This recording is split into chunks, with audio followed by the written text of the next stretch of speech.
Hello, everyone, and welcome back to another match of RRWC 2025.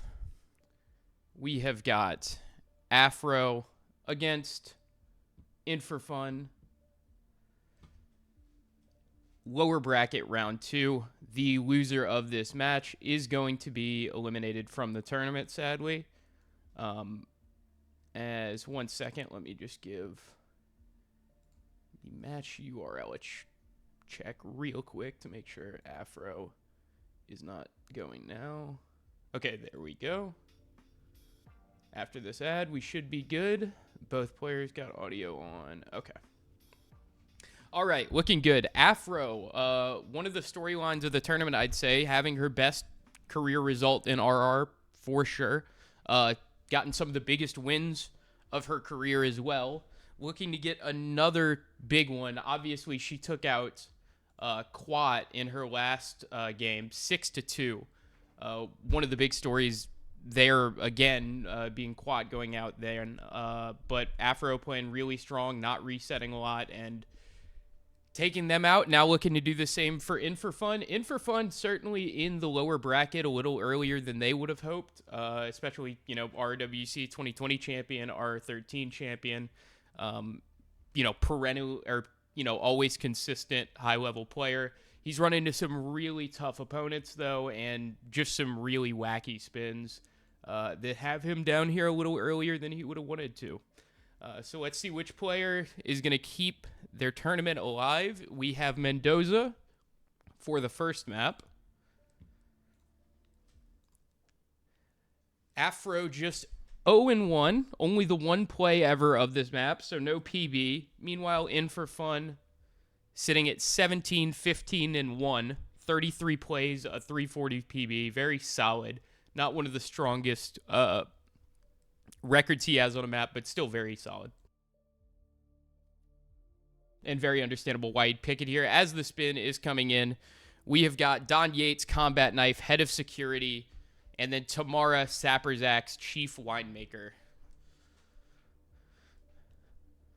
Well, that Chief Winemaker, always going to be a bit out of the way, especially when you really have the loadout to take a Combat Knife here, but shouldn't be too much of a problem as long as you just get that head of security guard pretty standard.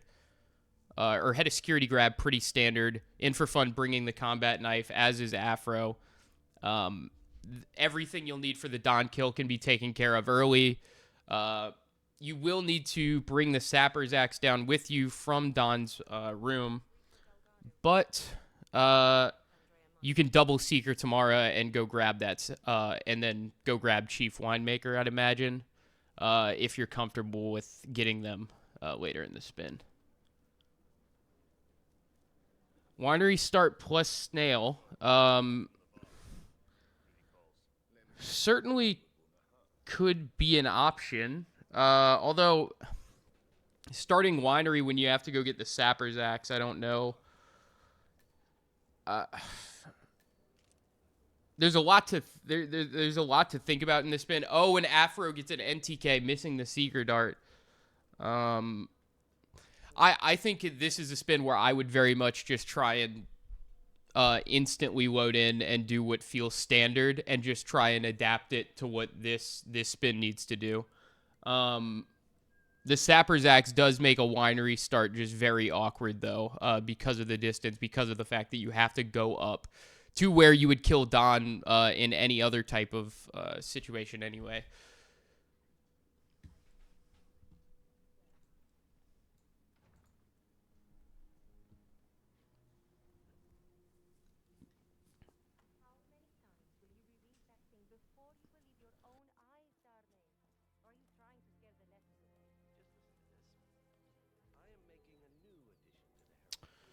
As In4Fun, crawling up here to get this Don kill taken care of, knocks out Tamara first.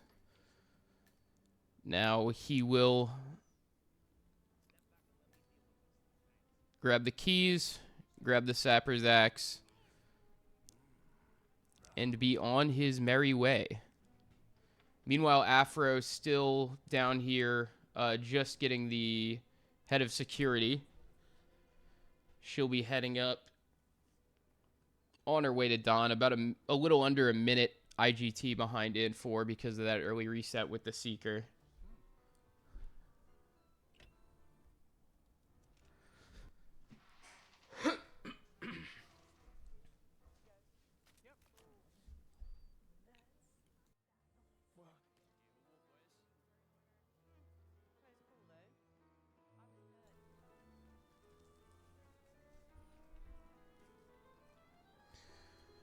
So Aphro up to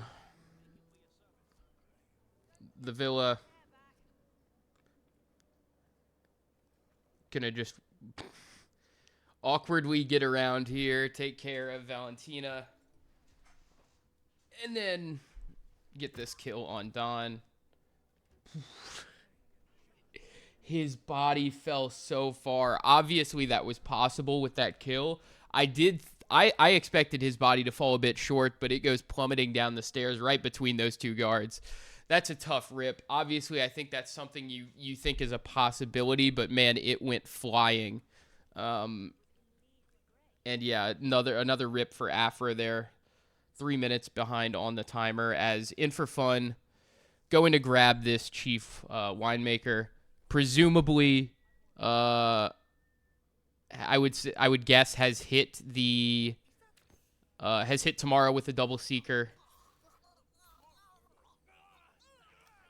Brought the Bleg so that he doesn't have to deal with all the generator nonsense, throne wars. Just get that done real quick.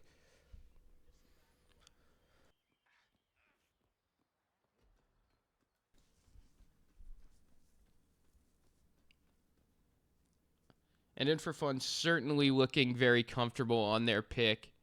And they've already taken care of Tamara. Sorry, I was paying attention to Aphro during that. So even easier. All In4 has to do is hit them with the Sapper's Axe, which presumably is waiting for them over here. And they will get out of here very comfortably. Yep, right there. Time for the kill. And as long as they keep looking away, we'll just be able to dance out of this map with a 2-0 lead.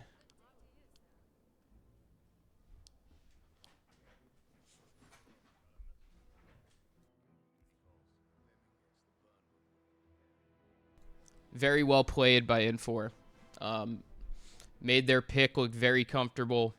I'm not sure which ordering of all the basics that they did would have been the fastest, but what they did looked very comfortable, very confident, and certainly not slow. So well done to them.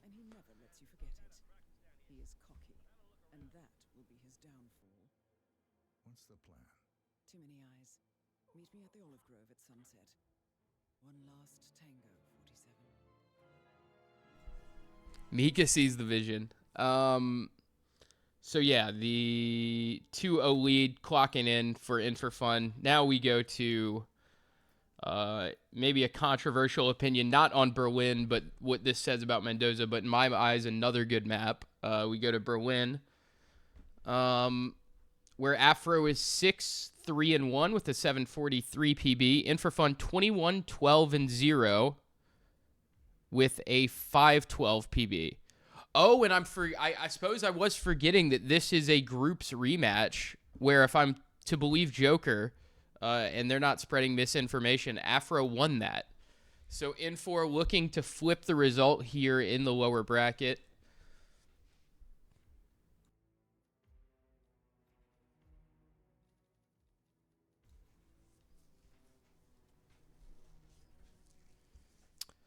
And I'm going to go through some of the players' recent head-to-head matchups on Berlin. Obviously, the record says something, but it doesn't tell the full story sometimes. In4Fun beating Fly For You recently, also beating Chris, beating Paraplui. I believe they're 3-0 on Berlin so far this tournament, and also with wins over Pidgey and In4Fun. They're on at least a 5-match streak on Berlin. Meanwhile, Aphro beating Quat on Berlin, beating Joker on Berlin, beating Monk on Berlin, Let's get to 2 more. Beating Soviet Dubov on Berlin. And a tie with TK on Berlin in their 4th most recent. So these players undefeated. Both of these players undefeated on Berlin in their last 5 matches.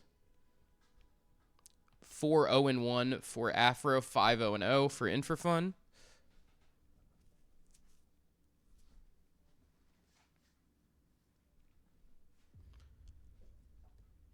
Presumably with a map like Berlin, you'd expect that that streak comes to an end here one way or the other. But if pray for Moo if we see some sort of map that is close enough for a PF tie.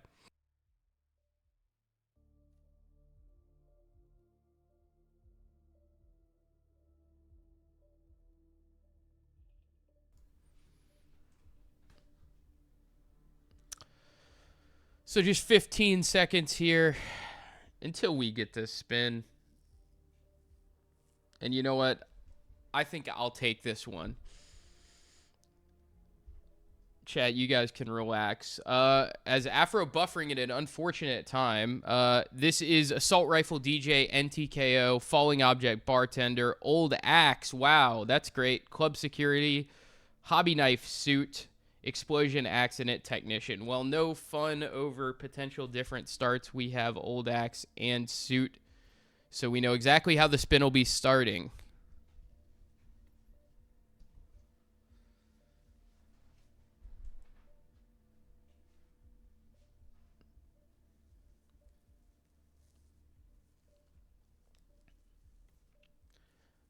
Aphro bringing the AR, as well as a Durian and the classic briefcase pistol.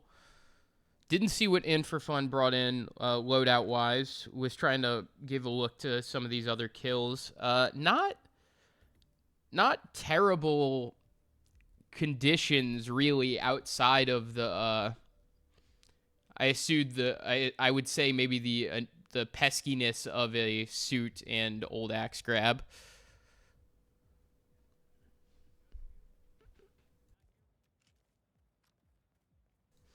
In4Fun with an early replan, though, I once again did not see what they switched to or what they had to change, but that has given Aphro a minor lead, just about 15 seconds, plenty of time for that to grow or go away. We really have only seen them jog so far.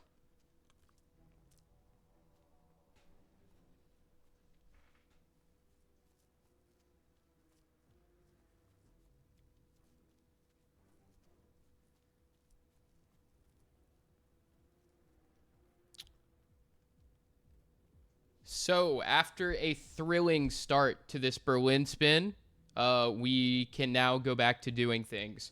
Aphro getting the knockout on her way up to green here. Missing the briefcase, but going to grab it. In4Fun shadowing just a few seconds behind.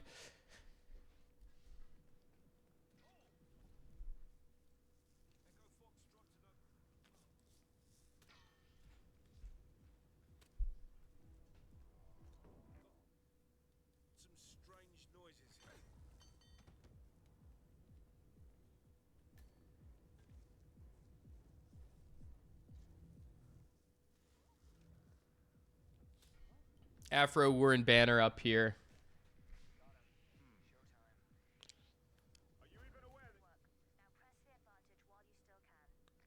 In4 going to get this Suit Hobby Knife kill as their first. A lot of the time what happens when you get those Suit spins on Berlin, you want to get that Suit kill out of the way first. Don't have to worry about where you're going to be bringing it throughout the rest of the spin. Still going to have to keep track of the Old Axe, though not for much longer. They've got a club security kill, so Banner is an easy target for this.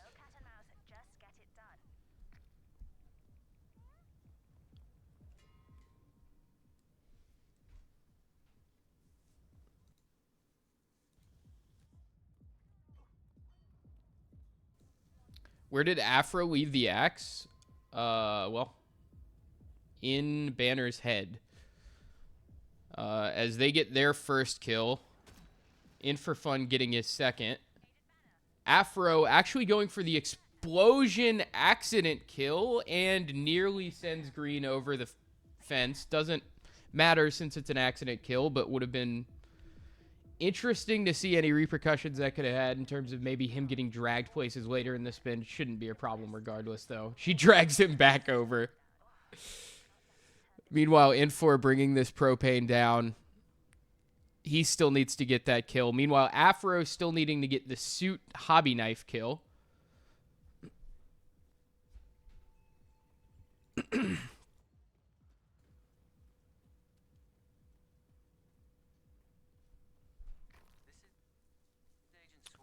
And Aphro replanning, likely to get a hobby knife, I'd imagine. Yep. Yeah, you really do want to get that suit kill out of the way early, and unfortunately, if you don't bring the hobby knife with you, there's not going to be an easy way to do that. So, In4 now with a over 3-minute lead, 2 kills down. They've got their tech disguise. They've got their propane. Waiting for Swan now, it appears.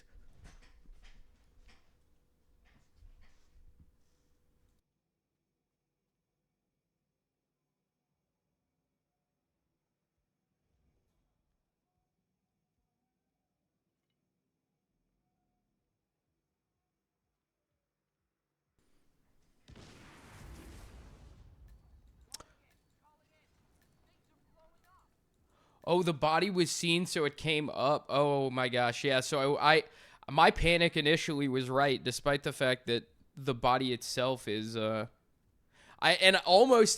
wonder it might have been fine if the body fully went over. I wonder. That is that was a chance. Unfortunately, obviously you don't want to reset. No. And the briefcase throw just making it worse. That gave her the chance to get the hobby knife in there. Obviously not what she wanted to do. You don't want the reset there.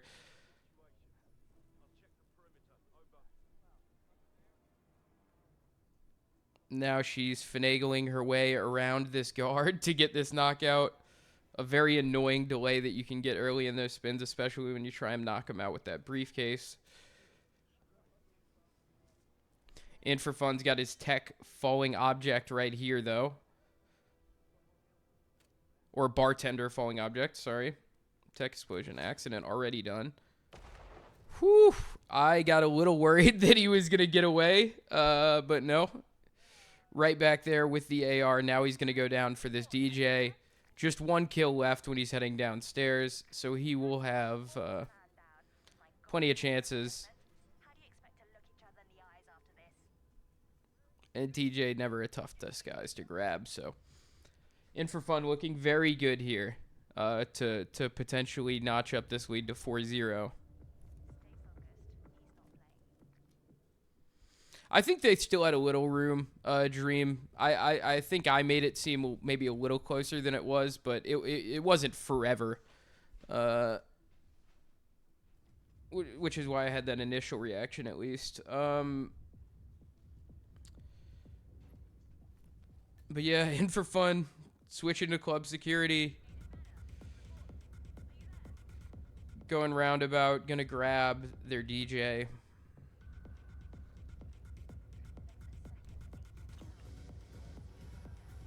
Meanwhile, Aphro's got 2 kills down.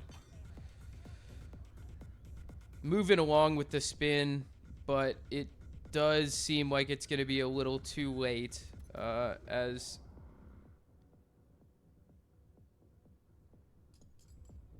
I think you've got to go do this over here, In4.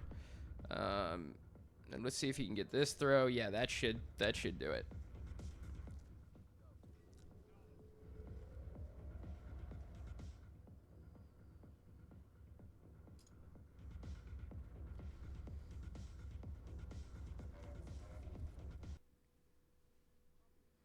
And In4Fun buffering at a not amazing time, but as long as they get this knockout, yeah, there they go. That's the silenced kill. And they are out. 4-0 lead for In4Fun. Aphro moving along nicely with the spin. I believe that's 3 kills, possibly even 4. It's been a second since I checked. I was focused on the other side of the screen, but it's 3 kills. Still needed 2 more to go. They looked comfortable in this spin. It's just that unfortunate moment with the explosion drawing up the NPCs to go find that body for a lead for In4Fun. Now we get to the RNG maps, and the first RNG map is Hokkaido. Well, that certainly doesn't feel bad for In4Fun. Obviously, I think Aphro maybe would have been hoping for something like Miami. She used that, I believe, as her pick in the match against Quat, so wasn't an option here, if I'm remembering correctly. But we get Hokkaido as the third map.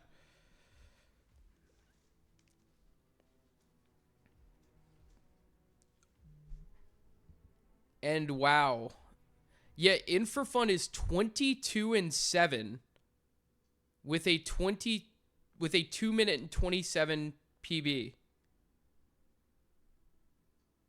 Huh.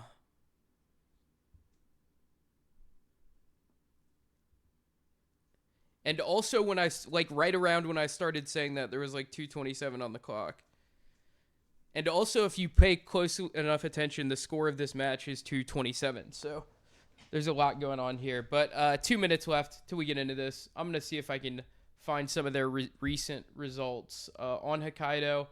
Aphro getting a win versus Quat on Hokkaido last match. Dropped it to Joker in their round 1 match. Let's see a couple of others if we can get back to them. A win over Alex in RR17. A win over Curry in RR17 as well. And a loss to Apricope in RR16.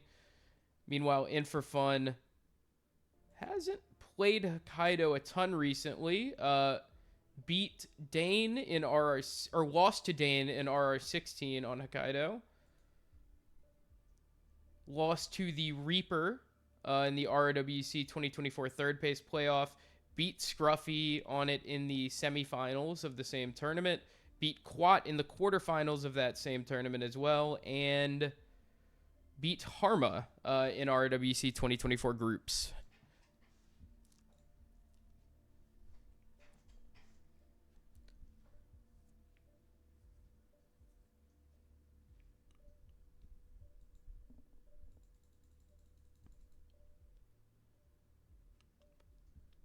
Oh, and I to be fair, I actually did miss a map. I did miss a map. They beat Skylar in their most recent match in this RWC 2025. They beat them in the first map of the match, which was Hokkaido. 30 seconds left. Joker should be banned for that comment. But I'll be magnanimous and I'll let him survive.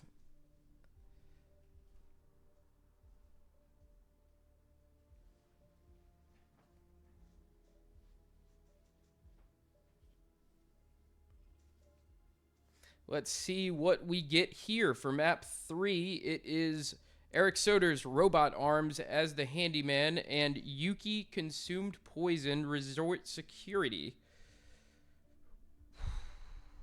I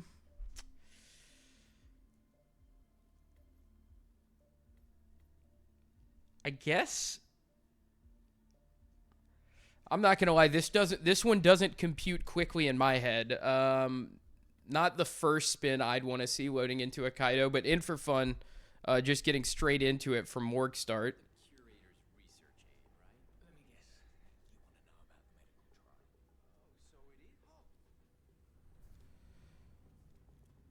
A lot of people saying sweet start for a faster consumed. In4Fun, not worried about that apparently.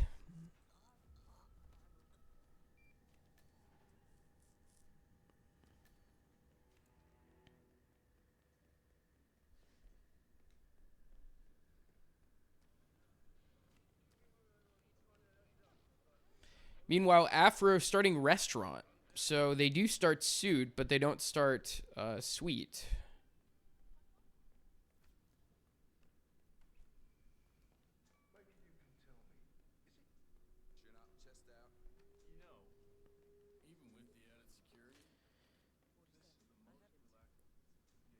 In4 getting the poison in Yuki's suite.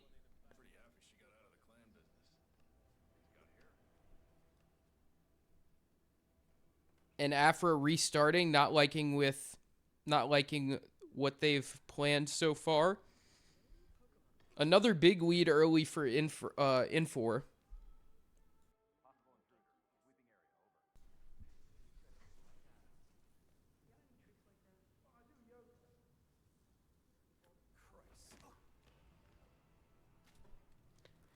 And they're going to grab this resort security down here by the garage with plenty of time.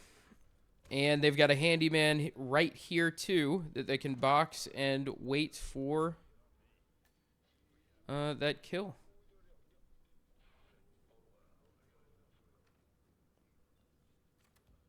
Or actually, I'm not familiar with the timing at all. They're just going and taking it into their own hands with the handyman right now to go for Robert Arms. Meanwhile, Aphro still sort of running around with the suit up here. I don't know if they fully know exactly how they're going to handle this one yet.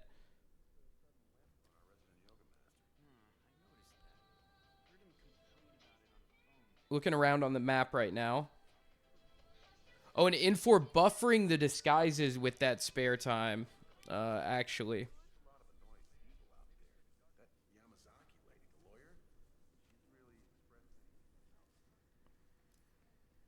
Yeah, well played by In4Fun, saving a few seconds there. Target down. Now it's time for soldiers to retire.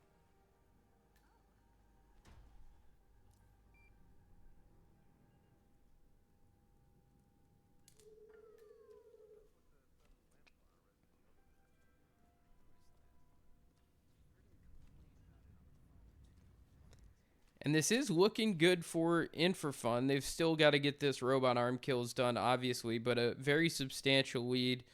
And they certainly seem to have a little bit better of a plan on exactly how to go about this. Aphro is sort of still feeling her way around this one.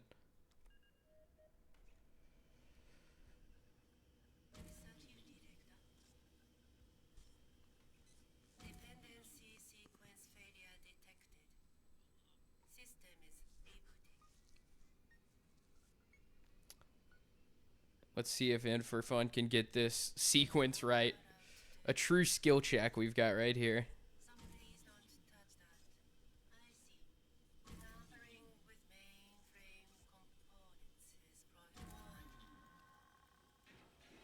This is why he's the GOAT, isn't it?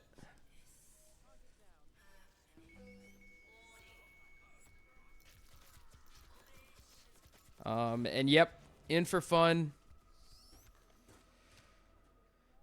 just walking to an exit at this point. Both kills down. And he won't know this for sure, but he has plenty of time to get there as he's going to get to the ski. What is it? Wait, what is snowmobile? Why am I trying to call it a ski? I guess it's like a jet ski, but for snow. In4Fun, going to take this one 6-0. Looked very, very comfortable here. And yeah, managing to take this one without dropping a map. A very strong bounce back in the lower bracket after some matches that they wouldn't have been super happy with early in the tournament. Get this one without resetting once, I believe. Very strong performance. And sadly for Aphro, that is going to be their way out of the tournament after a very strong set of matches leading up to this one. A very, very good performance. Her best in her RR career. Plenty to be proud of in this run. But it does end after they come up against a very strong-looking In4. An In4Fun that obviously no one is going to want to be facing in lower brackets. And an In4Fun that's in a pretty tough part of the lower bracket, though. Plenty of hitters around them as we go to take a look at that real quick. Let's get a look at the KO stage now. And as we scroll down here, In4Fun taking that win 6-0 over Aphro means he will now play the Reaper if he beats the Reaper, he plays Alf. So yeah, very, very strong spot in the lower bracket here. An RR finalist in the Reaper and last RR's finalist in Alf, back to back if they are to beat the Reaper.